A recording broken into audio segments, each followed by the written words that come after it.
millionaire friends. 10 toes down, I'll be free until the end. Crib outside the city, I don't feel safe in my hands. Took so many years, I'm just waiting for the wins. I'm in debt to no one but the one who took my sins. I do it for real, there's no reason to pretend. If I do it once, Alright guys, what's up? Welcome back to yet another episode. Coming live from the house here today. It was supposed to rain. Now it's sunny outside right now, but we're supposed to get some like hail and just some crazy downpours and flash flooding. So I just decided to stay home. Wasn't worth moving anybody's cars in today's weather. So coming live, solo again. Trying to get Load Miser on, but with both of our schedules, it's tough. We're both busy, so I completely understand. I got my show notes here. Don't forget to follow us on all social media. You've got Jason Blair on TikTok. You've got Hotshot Haulers on Instagram. You've got Hotshot Haulers on Facebook, and then we just started the Discord. Just to help people chat. I will be, checking in on there, maybe getting some moderators to help out. But to make sure there's no people being negative and just giving nasty responses, those people will be kicked and banned from the chat. But I just kind of started that to be able to, if somebody has a quick question, instead of trying to send me a message on Instagram, which I may not see for a couple hours, they can type in the chat on Discord and maybe somebody can get them the answer pretty quickly. But I'm going to go over a couple topics today. First, I want to go over a couple channels to follow.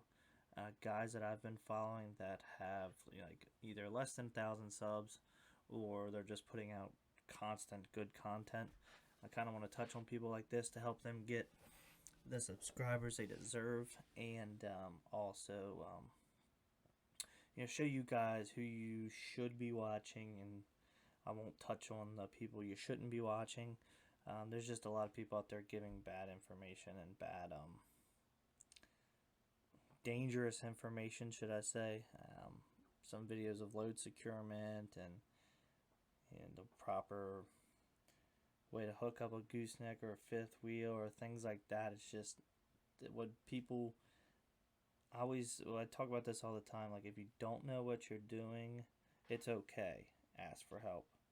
But you're not going to put out content on the internet and it's going to be false or damaging, or could end up, if somebody listens to your advice, could end up getting somebody hurt. So we'll go over a couple channels to follow.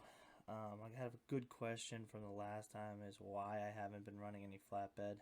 And I want to talk about that and kind of the current state of the economy, of kind of what's going on. I may even bring up the load board here and show you guys in reference to where I am, just the rates or lack thereof, should I say, right now for flatbed work, and kind of what I've been doing to stay just stay on my feet and make a living. So last week I did a run. I went from Maryland to New York, and by New York I mean outside of Corning, New York.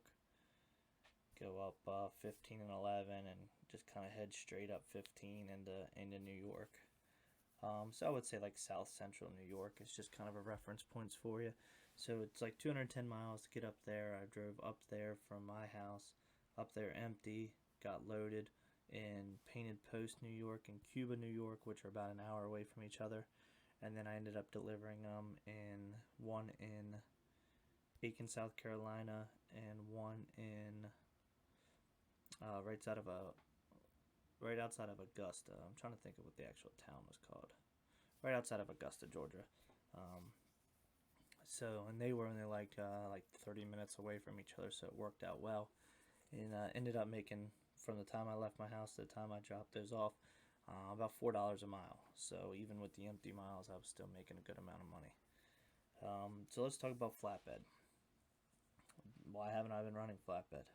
Well, it's kind of because of the way the work has slowed down. You guys know that I have done quite a bit of those aluminum beds. That kind of work kind of dried up. A lot of their customers ship to Canada, which is obviously not something I do. A lot of the dealers that they have that buy from them, they're trying to lower their cost per bed, so they're actually getting they're coming and getting their own beds themselves. You know, they may come get 2 or 3 or 4 on a small flatbed trailer and come get them themselves, so they don't have to end up charging the customer for that and kind of wait for them to be able to make some sales, which I understand it is what it is, but that's kind of why I keep, you know, a trailer of every sort around to be able to like just make a living. It's tough out here right now. I'm thankful I have, you know, a few other resources and income sources and don't strictly rely on trucking.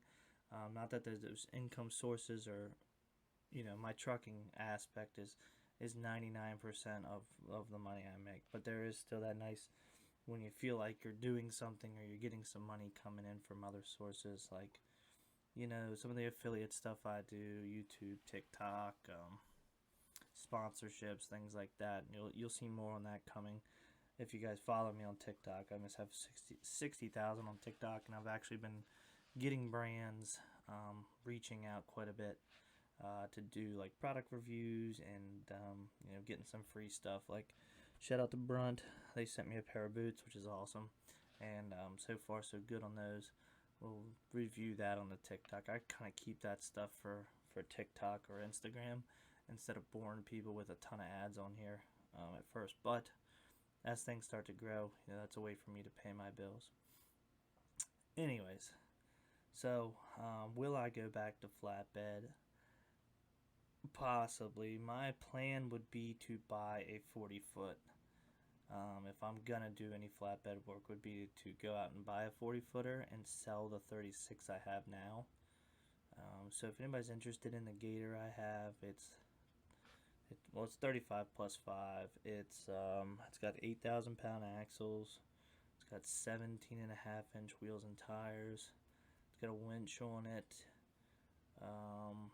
And overall, being a Gator, it's in good shape. Gators are known for poor paint quality. And it's, you know, it's got some spots here and there, but it's actually holding up pretty well. And the deck's in good shape. There's one board I need to fix on it, and I'm just trying to think if there's anything else. I may be looking to sell that trailer. I have to see what the market's like in it, and I'm gonna when it is for sale, I'll post it on Instagram.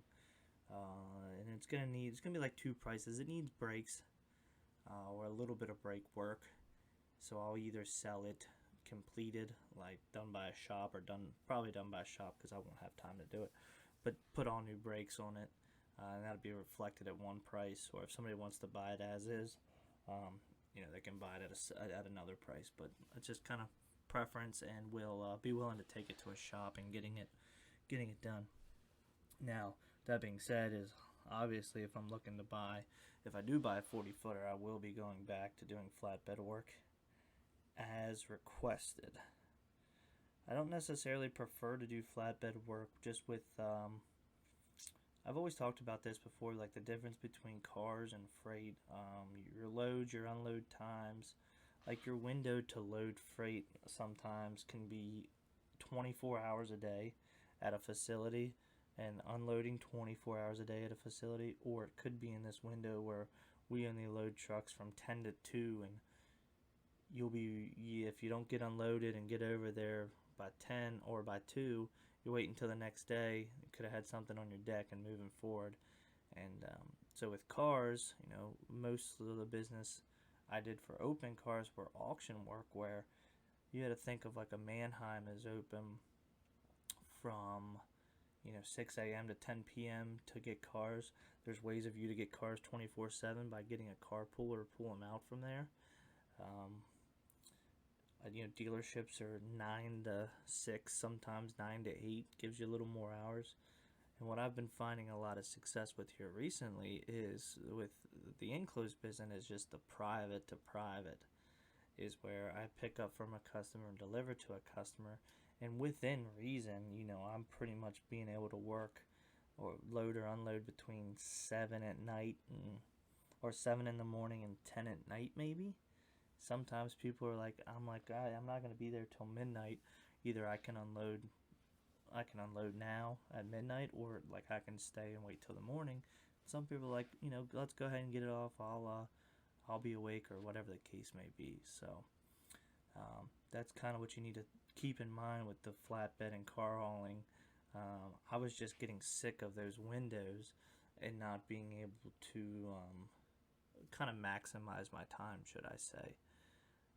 Like loading those aluminum beds, and then most dealers, they didn't accept deliveries after 3 o'clock, which started to get, you know, a little frustrating and hard to meet the requirements of being. I was kind of wasting a day because I would get loaded, say, on a Monday, and I knew I wasn't going to be able to make it there by 3, so I would wait to leave to the next day or leave that night, and I'm kind of just wasting a whole day of driving for, you know, for what?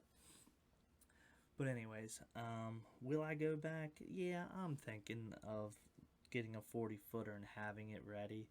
Won't buy anything new. I'm probably just going to buy a used trailer, because, I mean, honestly, I haven't been hooked to my flatbed in over a month now. I haven't really driven my single cab with my wedge that I have hauling cars for almost a month now. All my work has been with the enclosed here recently, and I'm pretty happy with that. So we're going to talk about current flatbed prices, and I'm going to bring it up. I'll bring the screen share up here in a minute, but I did want to talk about like what I've been seeing and what everybody's been talking about as far as flatbed rates here recently. Like, I see people not being able to get, you know, over $2 a mile on a CDL hotshot, you know, capable of putting 18,000 pounds on the deck, which before, you know, as a CDL hotshot, you could get, you know, that range from 10,000 to 15 to 18,000 pounds of stuff that's, you know, was a partial for a semi, but a full load for a CDL hotshot, and then too heavy for a non-CDL hotshot. You'd be able to get $350 a mile. But it seems like as inflation is rising, rates per mile are going down, things are getting picked up by semis that would be left behind for hotshots before, and you're getting a lot more of the you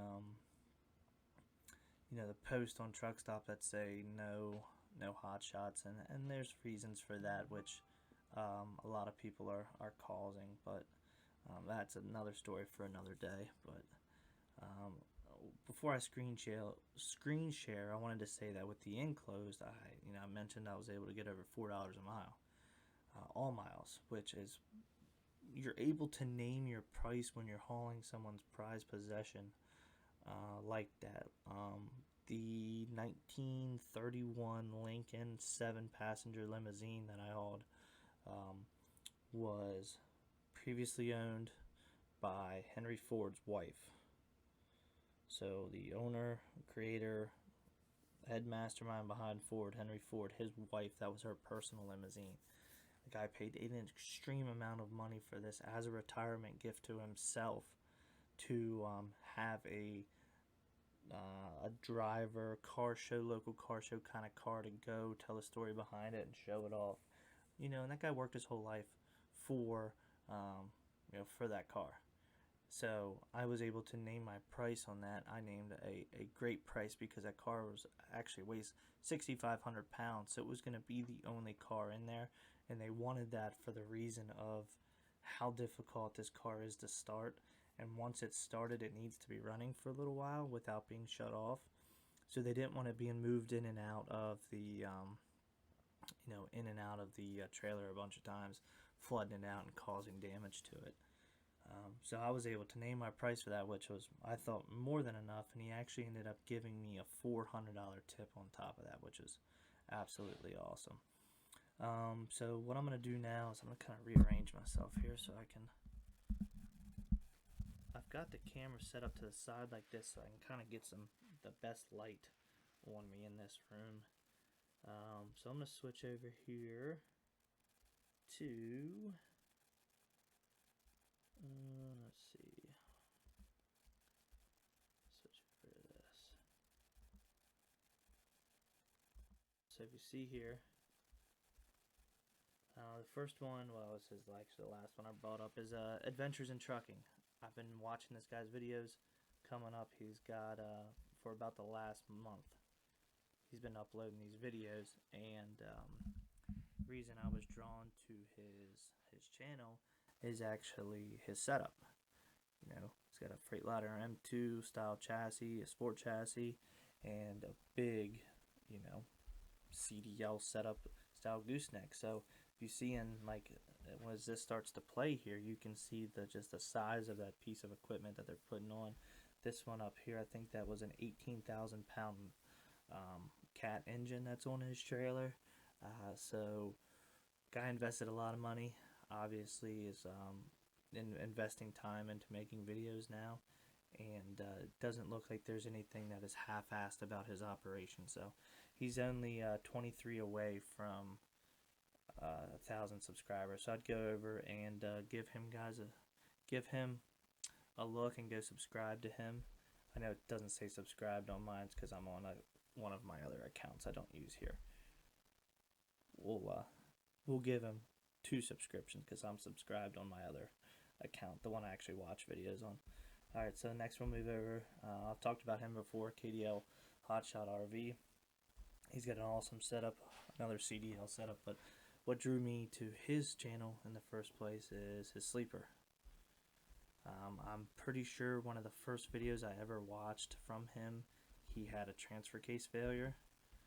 The transfer case actually exploded on his truck, but as you can see, he's uploading videos really consistently, and I know what he means because he always uploads in like batches because he films a bunch and then has time to edit them, and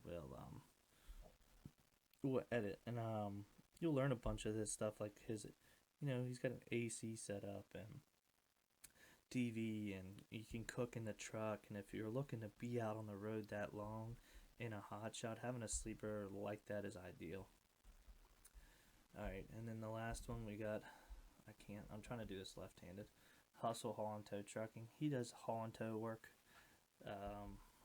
which he's now running this Kenworth with, I don't know the brand, it's like a Ship She style trailer. To be able to haul both boats, campers, and then be able to get a return load with some vehicles. And his last video here was actually pulled over, and they were searching the vehicles that he was hauling, which is, I've been seeing more and more here often, and it's they're starting to check vehicles out a lot more, which is another topic, another discussion, but it's kind of crazy that you got to be careful who you're hauling for and what may be in the car. So go check out those 3 guys there, and I'm going to switch over here and get the load board brought up and signed in, and we'll take a look at Alright, so let's edit our search here. Max weight, let's go 18,000 pounds. Max length of 40 foot. We're going to do hot shot, flatbed.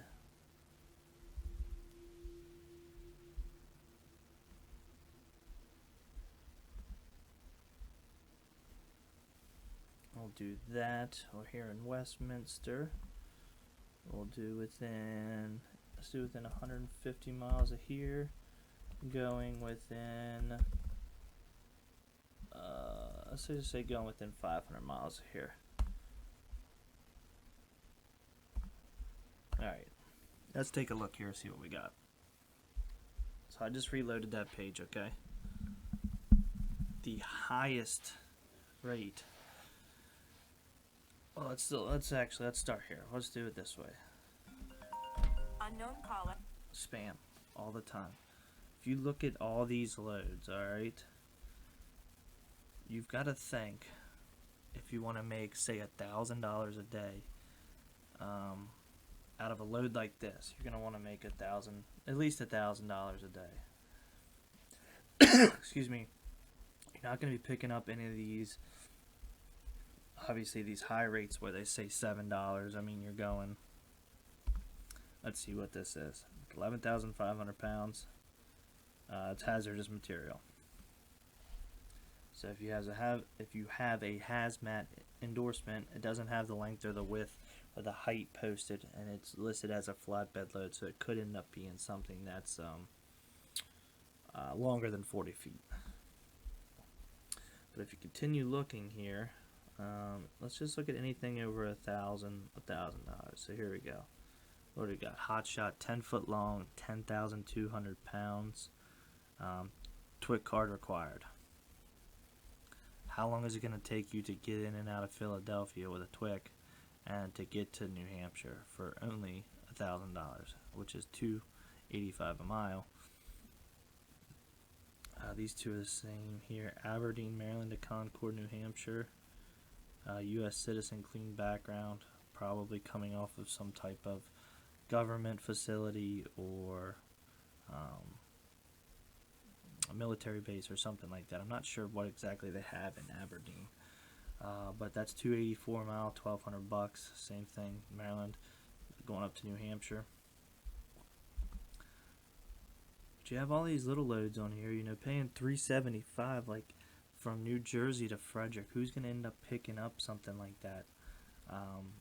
Even go out of their way to pick up something like that. Let's see what this one here is. Another flatbed load, 10,000 pounds, 40 feet. Yeah, TWIC and E-metal required, so more port work. Let's see what we got here. It says only $2.19 a mile. Like I said, a 17,000 pound load, only going for $2.19 a mile. 17 feet long, 8 foot wide, 8 foot high. Must tarp and air ride required. Prime example right here.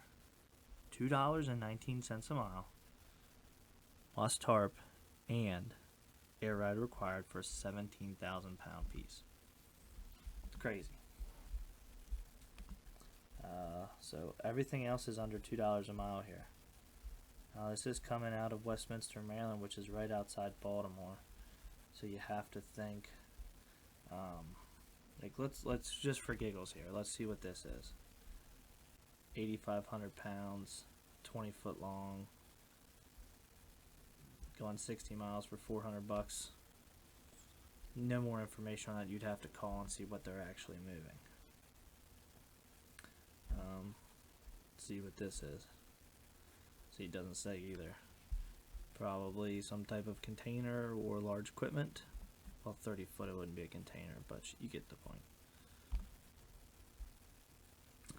Mechanicsburg to Winchester. One industrial crane truck. 16,750 pounds. Going... I was gonna try to see if it says anything about if it's inoperable or not, but you know, $6.23 a mile, but you're only going 100 miles. It's gonna take your whole day to do that, so let's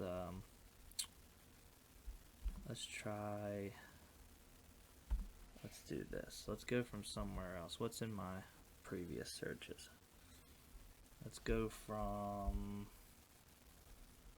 I don't know, give me something. Let's go from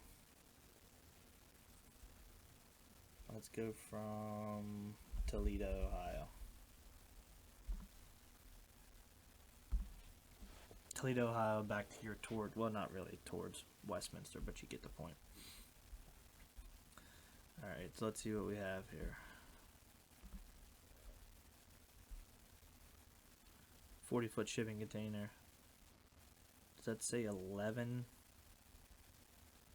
811 wide? Maybe. 18,000 pounds for $5.06 a mile. Ohio to Rochester. You gotta call on things like that. They don't put so many details on it. It gets hard to go through these when you're actually looking for it without making 100 calls. So Conestoga load, you know, they may let you do it as a tarp load. Who knows? Probably not. Needs to be on a tractor trailer, Conestoga. Let's sort by equipment. There we go. Let's sort by hot shot here. $2.51 a mile. Let's see what you got. Elkhart, Indiana to Plainview, New York, 14,340 pounds. Probably just general freight on a hot shot. But if you look through the rates, anything over $1,000 is all under or close to 2 miles, $2 a mile. Like, let's see what this one is. 12,000 pounds. Farmall cotton picker. 10 high, so you know you're sitting pretty tall there. Only 8 wide, but at only $2 a mile. Go 165, 165, 5,500 pounds. Just light, but you're still only at 165. At 30 foot long, are you going to have enough room to even put something on there to get over $2 a mile? That's what I'm talking about. So that's just a look at the load board and how bad the situation is right now. So that's just kind of a look into what I'm seeing as far as a flatbed world. Now I can go in and show you guys kind of the car world too, if that's something you're interested at. I like to just show everybody like kind of what we're working with out here and what people may need to do to make changes in their business. Like if you think about it, and you see a lot of people doing it, is going from CDL hotshot and just bumping up to a rig and getting a semi and a step deck or a flatbed like South Georgia Hotshot did, just to be able to give you that extra capacity and more availability for loads. And if you're booking your own loads, you can put partials together, you can run across the country, or you can stay running 40,000 pounds on day trips and just things like that. But you have more options when you have more capacity. So that's just a look at what's going on out there. I should try to do this more often because and show you guys kind of what's going on. If you listen to a lot of people, I say, on the internet, they make it seem like the money's out there, it's all good, bless up, life is great, and then really they're just leading people into failure. When all people have to do is just be honest, and either trucking's not going anywhere. So is it ever a good time to jump in? That's up to you and your situation. Is it a bad time to jump in? I mean, look at diesel fuel prices. Equipment prices are starting to come down, which is nice, but who am I to tell you that it's a good time to get into trucking?